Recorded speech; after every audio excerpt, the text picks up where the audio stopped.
Guys, आपका अपेक्षा playground में स्वागत है। तो आप लोग देख रहे थे हमने कुबेरेश्वर धाम के कितने सारे वीडियो अपलोड करे। कुछ वीडियो मैं और अपलोड करूँगी, आपको सारी जानकारी दूँगी। जो लोग कुबेरेश्वर धाम जाते हैं वहाँ पर इतनी अच्छी सुविधा है कि इतने अच्छी सुविधा आपके घर में भी नहीं होगी। वहाँ पर नहाना फ्री, रहना फ्री और खाना फ्री, रुद्राक्ष तक फ्री मिलता है। हाँ गाइस, वहाँ पर रुद्राक्ष तक फ्री मिलता है। और ये बात सच है कि वहाँ जो भी सच्चे मन से मांगता है अपनी मन्नत, 3 महीने के अंदर रिकॉर्ड है कि वो मन्नत ज़रूर पूरी होती है। आज तक ऐसा कभी हुआ नहीं कि जिसकी विश ना पूरी हो। मेरी भी विश पूरी हुई, ऐसा नहीं, हम गए थे खुद, हमारी भी विश पूरी हुई है। हम एक और विश मांग के आए, वो हमारी, हमें पता है बाबा जी हमारी वो विश भी बहुत जल्दी पूरी करेंगे। और अभी हम लोग 17 तारीख को जाएंगे कांवड़ बनने। हम सोच तो रहे हैं कि बाबा बुला लें 17 अगस्त को। हाँ, अगस्त को जाना, 17 अगस्त को कांवड़ बनने हम लोग जाएंगे। उस दिन का हमें बहुत ही बेसब्री से इंतज़ार है कि हम लोग कांवड़ बनने जाएंगे अपने बाबा के धाम। बहुत ही खुशी है हमें इस चीज़ की, हम लोग कांवड़ बनने जाएंगे। बहुत ही मज़ा आएगा। आपको वहाँ के वीडियो दिखाएंगे कितनी भीड़ होती है। एक ये होता है ना कि श्रद्धा के ऊपर होता है कि मानो तो पत्थर भी भगवान लगते हैं, ना मानो तो फिर भगवान भी पत्थर बन जाते हैं। बस वही है, अगर आप सच्चे दिल से भगवान से मांगते हो तो सबकी सुनते हैं। अब सोचो, इन्होंने कह दिया कि 3 महीने में पूरी होगी, अब तुम ऐसे ही ऊपरी मन से मांग दो तो थोड़ी ना होगा। दिल से अपने बाबा से मांग के देखो, कभी किसी की झोली खाली जाए, ऐसा हो नहीं सकता।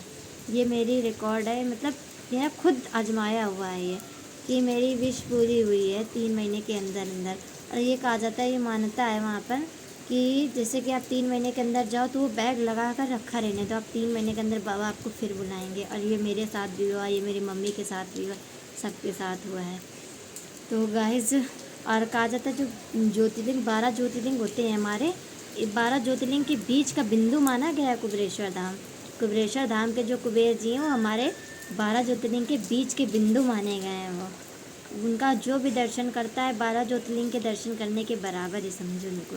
उनमें इतनी शक्ति कि आप एक बार सच्चे दिल से मांग कर तो देखो, वहाँ पर सारी इच्छाएँ पूरी होती है। एक बार कुबेरेश्वर धाम में जा कर के आप कुबेर भगवान की पूजा तो करिए, फिर आप देखिए 3 महीने में चमत्कार। कहा नहीं जाता, एक लोटा जल वही जान सकता है जिसने चढ़ाया है। एक लोटे जल का वही समझ सकता है कि जिसने चढ़ाया है। और हम भी चढ़ाते हैं, हमें भी पता है बाबा ने हमें बहुत कुछ दिया है। और बाबा से बस यही उम्मीद है कि बाबा बस एक से हमारा साथ देते रहना, और कुछ नहीं। बाबा हमें और कुछ धन दौलत इतना कुछ नहीं चाहिए, बस हमें सिर्फ बाबा से ही चाहिए कि बाबा हमारे साथ सदैव खड़े रहें। जब भी हम बाबा को पुकारें और बाबा चले आए दौड़े दौड़े, बस। और अभी देखो, जैसे हम कथा वगैरह सुनते हैं तो हम अगर सच्चे दिल से कभी जैसे कह देंगे बाबा कि हम एक दिन बैठे कथा सुन रहे थे और हमने कहा बाबा सबको तो तुम दर्शन देते हो, प्रदीप मिश्रा बता रहे कि आप ऐसे रूप में दर्शन देते हो कि कोई पहचान पाता है, कोई नहीं पहचान पाता है। इस बात के लिए हम बहुत ज़्यादा भावुक हो गए। कहनी तो नहीं चाहिए, लेकिन इस बात में हम लोग बहुत ज़्यादा, मतलब हम बहुत ज़्यादा ही भावुक हो गए। तो हमने कहा बाबा सबको तो तुम दर्शन देते हो। और उस टाइम विश मांगी जा रही थी, हम कहते बाबा तुमने सबको तो दर्शन दिए, पर हमको कब दोगे। और कहते हैं अगर तुम दर्शन देते भी हो तो प्रदीप मिश्रा कहते हैं जैसे कहीं भिखारी बन के आते, कम मतलब कोई वैसे कहो भीख मांगने के उसमें आ जाओ, कोई वैसे दर्शन देते। हमने कहा बाबा अगर आप दर्शन दे भी दोगे तो हम कैसे पहचानेंगे। और उस दिन था मेरा पशुपतिनाथ का व्रत। उस दिन शायद मेरे पशुपतिनाथ का तीसरा व्रत, नहीं दूसरा व्रत था। हाँ, उस दिन पशुपतिनाथ का मेरा दूसरा व्रत था। और हमने बाबा से कहा बाबा आप हमें दर्शन दोगे तो हम आपको कैसे पहचानेंगे। और प्रदीप मिश्रा कहते पहली बात तो ऐसी हमारी किस्मत ही नहीं कि आप हमें दर्शन दोगे, भला आप हमें क्यों दर्शन दोगे, फिर दोगे भी तुम कैसे पहचानेंगे। बड़े भावुक के साथ हमने रोते हुए ये बात कही।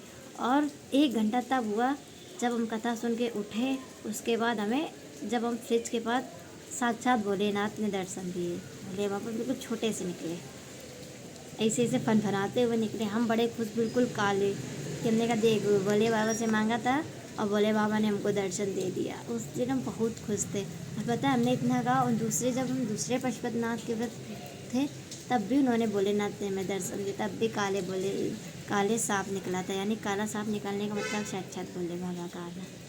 गाइस, तो अच्छी बात है कि अगर भोले बाबा हमारे साथ हैं, तो हम बस यही चाहते हैं भगवान के भोले बाबा जैसे तुम हमेशा साथ देते रहे हो वैसे साथ दो, और हमें जीवन में कुछ नहीं चाहिए तुम्हारा साथ। देखो अगर आपका साथ है भोलेनाथ तो सबका सब कुछ है मेरे पास। अगर आपका साथ ही नहीं भी, चाहे इतना धन दौलत और हर चीज़ हो, कोई वो नहीं है। अगर भोलेनाथ का साथ होता है तो सब कुछ होता है, और अगर भोलेनाथ का साथ ही नहीं है अगर, तो कुछ भी नहीं। इसका मतलब देखो, धन दौलत तो ये होता है, हाथ का मैल होता है, आता जाता रहता है, पर जिसके साथ भोलेनाथ होते हैं उसके पास हर चीज़ होती है, किसी चीज़ की उसके पास कमी नहीं होती। धन दौलत से लेकर के हर चीज़ की हर चीज़ होती, किसी चीज़ की कमी नहीं होती। बस हमें तो यही है कि मेरे भोले बाबा हमें साथ देते रहें बस, बाकी हमें कुछ नहीं चाहिए। भोलेनाथ सोच तो रहे हैं कि 17 अगस्त को भोले बाबा बुला लें, हम लोगों को कांवर भर यहाँ जाके हम भी मनोकामना पूरी हो जाए हमारे बाबा। बस हमें पता है हम जब से जो मांग के आए हैं हमें काफ़ी आसार दिख रहे हैं पूरे होने के। हम इतने एक्साइटेड हैं वहाँ जाने के लिए कि हम पूछो नहीं। सिर्फ हम पता है, जबकि रिजर्वेशन नहीं था हमारा, कोई भी बात नहीं थी, और लेकिन फिर भी हमने ऐसे ही बैठे बैठे हमने कहा कि बताओ मम्मी, सब जाते कुबेरेश्वर, हम एक ही बार गए, उसके बाद अभी हम बताओ जा ही नहीं पाए। बाबा क्या हमें बुलाने का मन नहीं, क्या हमसे कोई गलती हो गई क्या? बाबा हमें दर्शन नहीं देना चाहते? बाबा सबको बुलाते हैं, पता नहीं हमें कब बुलाएंगे, हमारा ऐसा कब नसीब होगा।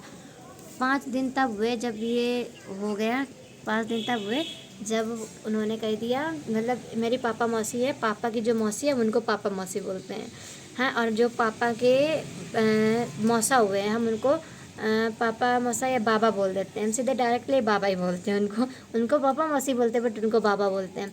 तो उन्होंने कहा कि मम्मी से बोला कि चलोगी, तो मम्मी बोली अभी तो पापा को एक्सपायर हुआ, ज़्यादा टाइम नहीं हुआ, हम तो नहीं जाएंगे, लेकिन नाम मुस्कान जानती उसको ले जाओ। तो हमारा रिजर्वेशन, इसको कहते हैं सहयोग। मतलब हमने बाबा से कहा और बाबा ने हमारी मनोकामना सुन लिया और हमको बुला लिया। इसको कहते हैं कि जब ज़्यादा दिल से इच्छा होती है किसी चीज़ की तो वो चीज़ मिल जाती है। कहा नहीं जाता है, जब अगर आप दिल से कोई चीज़ चाहो तो कायनात उसको पूरी मिलाने में लग जाती है। बस वही हमारे साथ हुआ, हमने दिल से बाबा से कहा और बाबा ने मुँह बुला लिया। वो कहा जाता है कुबेरेश्वर धाम जाओ जैसे, तो वहाँ सब जितनी भी लड़कियाँ हैं सबके वो मायका होता है, चाहे वो लेडीज़ हो चाहे जितनी छोटी लड़की हो, सबका मायका होता है। वो कहा जाता है पिता का घर है, माता पिता का घर माना जाता है। और पता है आप वैसे कहा जाता है क्यों मनोकामना पूरी थी। अच्छा एक बात आप लोग खुद सोचिए, अगर आप लोग अपने मम्मी पापा के यहाँ जाओगे तो क्या वो आपको खाली हाथ भेजेंगे? नहीं, वो तो ये होता है कि अपनी बेटी को जितना से ज़्यादा दे सके, उनकी तो ये इच्छा रहती है ना। बस वही मेरे भोलेनाथ में कि कितना ज़्यादा से ज़्यादा हम अपने बच्चों को दे दें।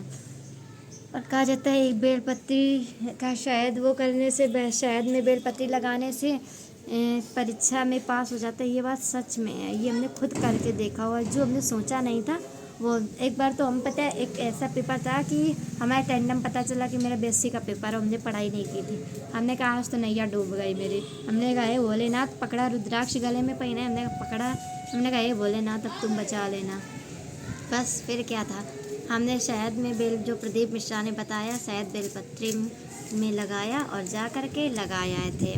बस उसके बाद हम पेपर देने गए और मेरा ऑप्शन वाला आ गया, और जैसे क्वेश्चन थे हमें सारे आते थे। 100 क्वेश्चन करने थे, हम 100 में 70 तो करने थे, हम 60 क्वेश्चन करके आए थे। मेरा पेपर अच्छा गया था, जिस हद से नहीं पढ़ा था पता चला काफ़ी अच्छा गया मेरा पेपर। गाइस ये देखो, ये आ गया पेटी, सॉरी पेटी खा लिया, आ जाओ हमारे घर खा लो।